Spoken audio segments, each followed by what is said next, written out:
Listen up, Bears family. While y'all were out here celebrating the #2 seed, I was watching this team fall apart against Detroit. And don't come at me with excuses, because what happened Sunday wasn't just a loss. It was a warning.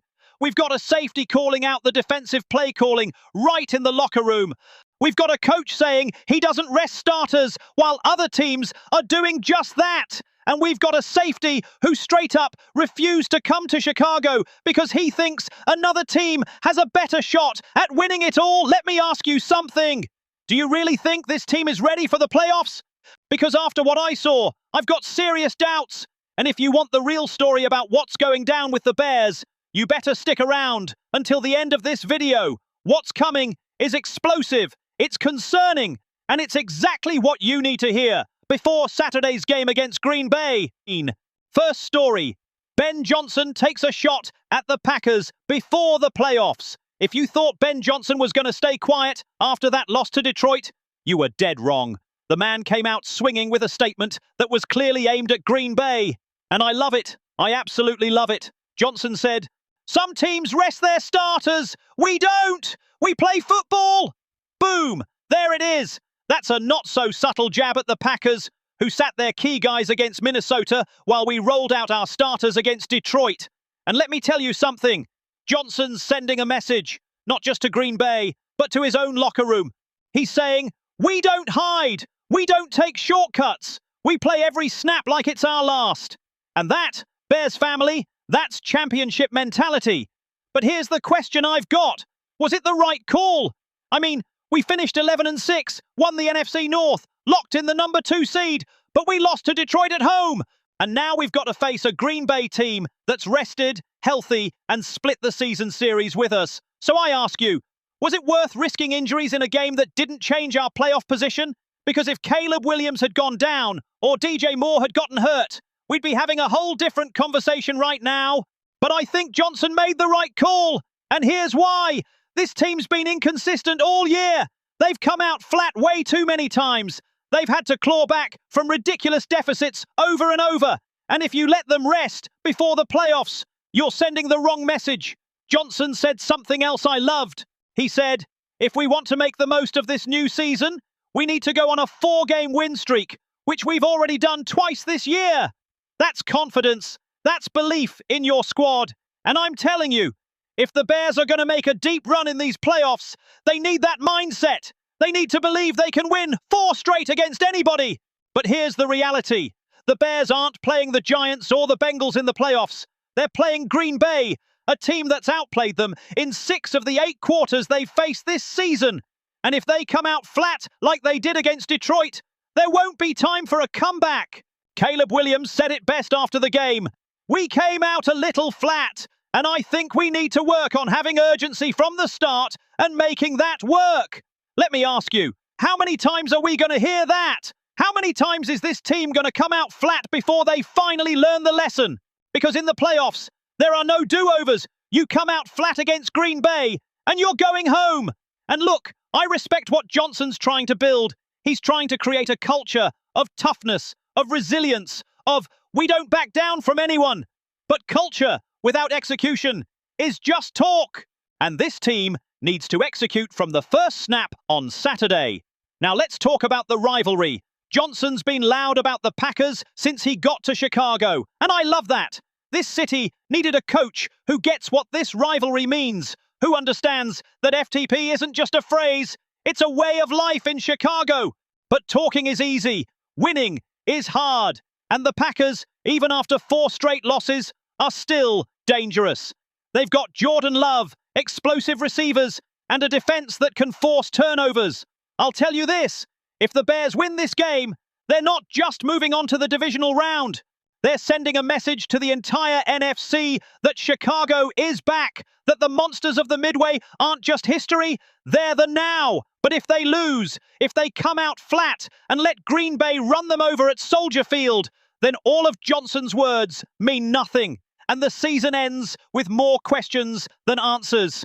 Johnson's right about one thing. Some teams rest starters, and we play football. But now they've got to prove it on the field. They've got to come out Saturday with that same energy, that same fire. And they've got to bury the Packers. So I ask you, do you think the Bears are going to win this game? Because I think they've got the talent. I think they've got the coaching. But they need the execution. And that's what we're going to find out Saturday night at Soldier Field. And if that surprised you, wait till you hear this. Second story. Jaquan Brisker calls out Dennis Allen's defensive strategy. And just when you thought we were done, here's what's really got me worried. Look, I'm going to be straight with you. When a player comes out after a game and basically says the defensive coordinator left them hanging, that's not just heat-of-the-moment frustration. That's a systemic issue that's been simmering all season. Jaquan Brisker, our safety, came out after the Detroit loss and said this: "We were playing a lot of man-to-man today, no help over the top, a lot of picks and rubs. Honestly, they just beat us with the scheme. We had to do a better job covering. They just caught us in the right play. They out-schemed us, to be honest." Let me tell you something. When a defensive player publicly questions the coordinator's decisions, there are two possibilities. Either the player's completely wrong and just making excuses, or he's got a point and the frustration's finally boiling over. And after watching this defense ranked 29th in the league all year, I think Brisker's got a right to be frustrated. But here's the twist. Pro Football Focus gave Brisker a coverage grade of 46.4 this season. That ranks him 86th out of 98 qualified safeties. So who's really at fault here?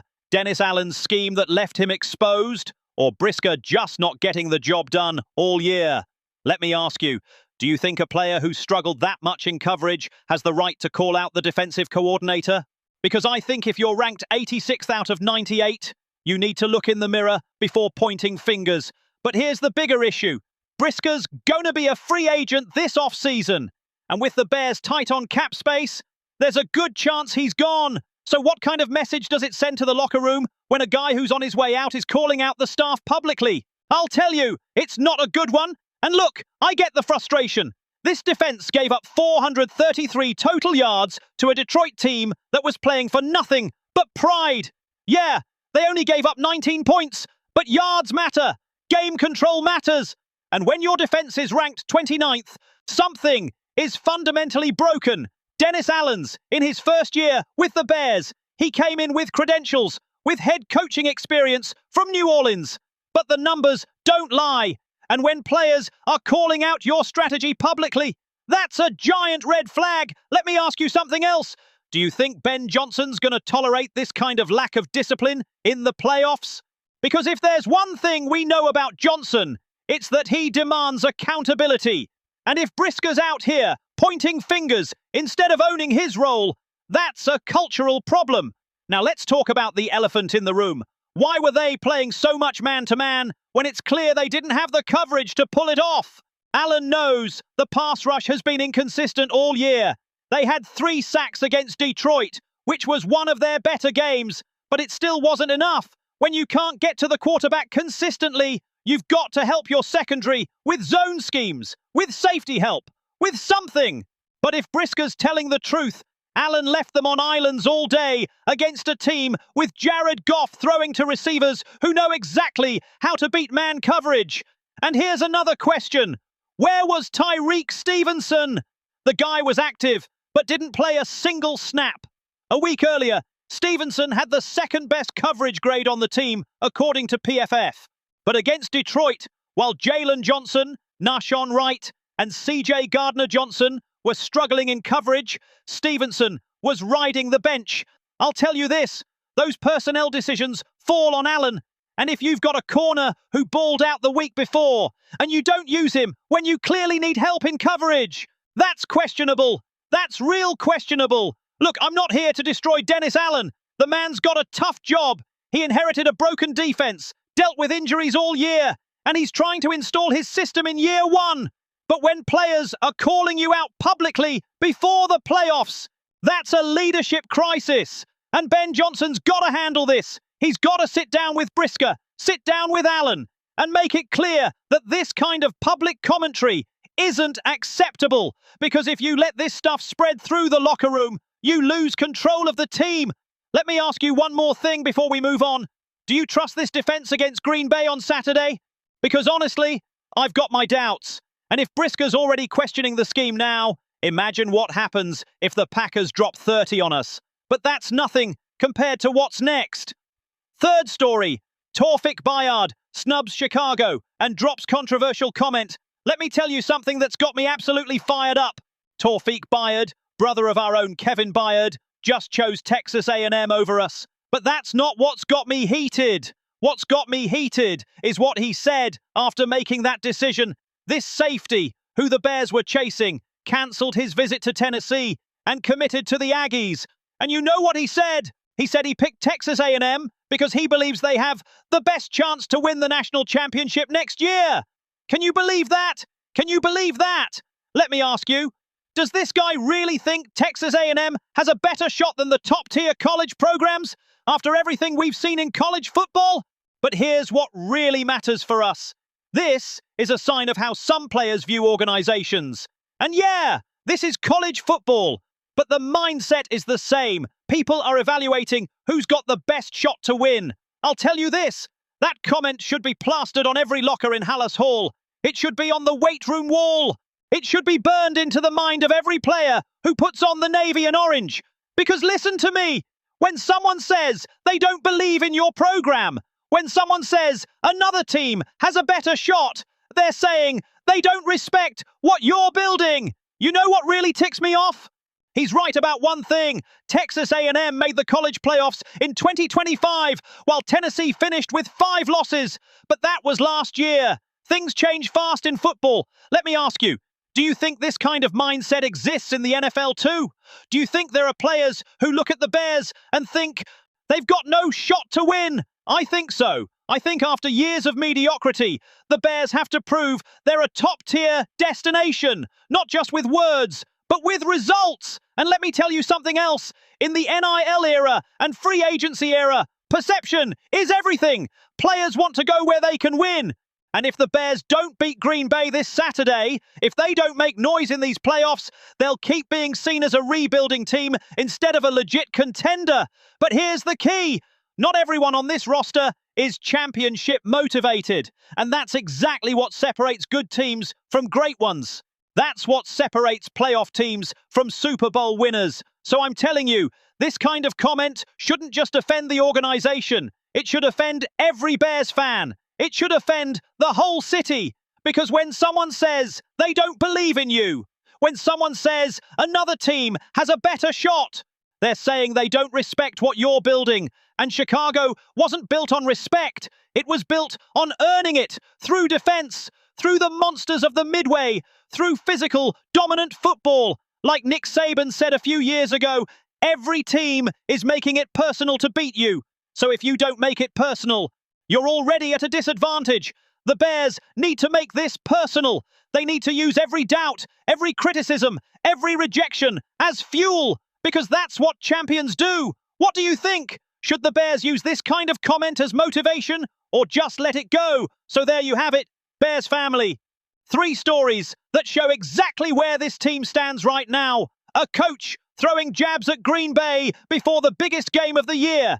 A safety calling out the defensive scheme a week before the playoffs. And a college player turning down a program saying another team has a better shot, reflecting the mindset that runs through all of football. Let me ask you, can this team overcome all that and beat the Packers on Saturday? I think they can. I think they've got the talent. I think they've got the coaching. But more importantly, I think they've got the mindset. Because this is Chicago. This is the city of the monsters of the Midway. This is the city of Urlacher, Peppers, and Hicks. This is the city that doesn't quit. And if this team can channel all that energy, all that motivation, all that frustration, and turn it into fire on the field, then there's no limit to what they can do. But I need to hear from you. Do you think Ben Johnson's comment is going to fire this team up against Green Bay? Do you think Briscoe's comments are a distraction or a necessary wake-up call? And do you think the Bears are being seen as a top-tier destination in the NFL? Let me know in the comments. And if you're not subscribed to this channel yet, what are you waiting for? We're a family here. We're the voice of Bears fans around the world. And we need you to be part of it. Smash that like button if you believe Chicago's about to shock the world in these playoffs. Subscribe if you bleed navy and orange. And turn on notifications, because tomorrow we've got more explosive Bears news coming your way. This is Bear Truth Morales, and I'll see you in the next video. Bear down, Chicago. Bear down.